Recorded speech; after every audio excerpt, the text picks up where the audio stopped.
The Chip 4 Alliance, led by the United States, is a global economic cooperation initiative of semiconductor powerhouses, including South Korea, Taiwan, and Japan. The initiative aims to unite the United States, the world's best in design technology of semiconductors, South Korea and Taiwan, both semiconductor powerhouses in manufacturing and production, and Japan, a powerhouse in semiconductor materials, components, and equipment. Its goal is to establish a stable production and supply chain of semiconductors between the ally nations, with America's goal to contain China in the hegemonic competition. South Korea's semiconductor exports to China amounted to $50.2 billion, comprising 39% of the total export amount of $128 billion last year. China, including Hong Kong, is South Korea's key semiconductor market, accounting for 60% of the total exports.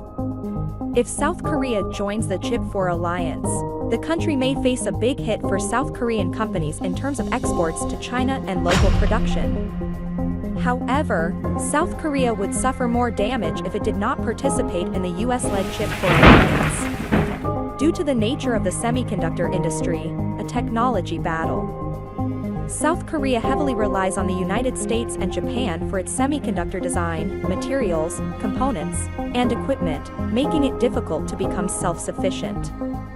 Particularly, the United States possesses many source technologies for semiconductors, and if it is restricted, South Korean companies' semiconductor production would face a severe setback. For the United States, it becomes hard to contain China if South Korea does not join Chip 4, and China has the risk of being isolated if it does not make South Korea an ally.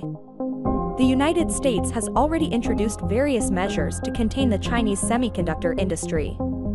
The CHIPS Act ensures that companies receiving benefits through the guardrails cannot build advanced semiconductor facilities or additionally invest in existing facilities in China for the next 10 years. James Lewis, Senior Vice President and Director of the Strategic Technologies Program at CSIS, said, "At the moment, China is unable to say that it will stop purchasing semiconductors made in Korea due to its incapability of mass production." He also advised, South Korea should stand up using its influence in China's semiconductor market.